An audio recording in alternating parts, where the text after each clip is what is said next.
আইরিয়ার বিয়ে শেষ পর্যন্ত হয়ে গেল নূরের সাথে। তাহলে কি আইরিয়া ও নূর কি স্বামী স্ত্রীর মতো জীবনযাপন করবে? চেনা অচেনা নাটকের সে সমস্ত কিছু থাকছে আজকের এই ছোট্ট ভিডিওর মাধ্যমে। সো গুড জব গাইস, কেমন আছেন আপনারা? চেনা অচেনা নাটকটি সত্যিই অসাধারণ হতে চলেছে। আইরিয়া ও নূরের বিয়ে তো হয়ে গেল, তাহলে রাফসানের এখন কি হবে?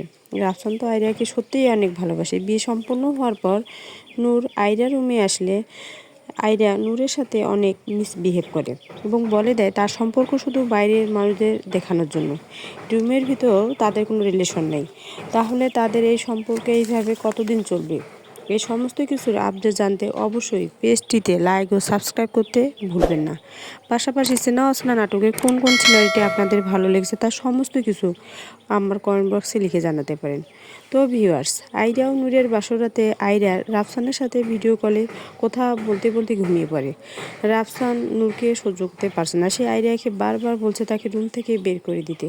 আইরিয়া রাফসানকে বুঝিয়ে শুনিয়ে শান্ত করে রেখেছে। ওদিকে দাদি নূর ও আইরিয়ার সাথে খুনসুটি করার জন্য ডেকে নেয় এবং তাদের ভালোবাসা পরীক্ষা দিতে বলে। আইরিয়া দক্ষ অভিনেত্রীর মতো ভালোবাসার অভিনয় করে।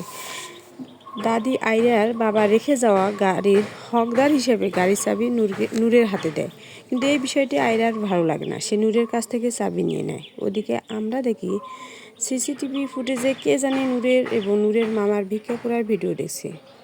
তো ভিউয়ার্স, কী হতে চলেছে? স্যাম নাকি অন্য কেউ এদের পিছনে লেগে গেছে?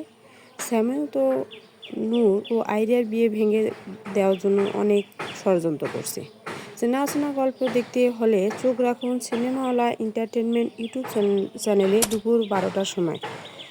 এবং আমার ভিডিওগুলো আপনাদের কেমন লাগে এবং আমার কথাগুলো আপনাদের কেমন লাগে তা কমেন্ট বক্সে লিখে যেতে পারেন। তো ভিউয়ার্স, গুড বাই।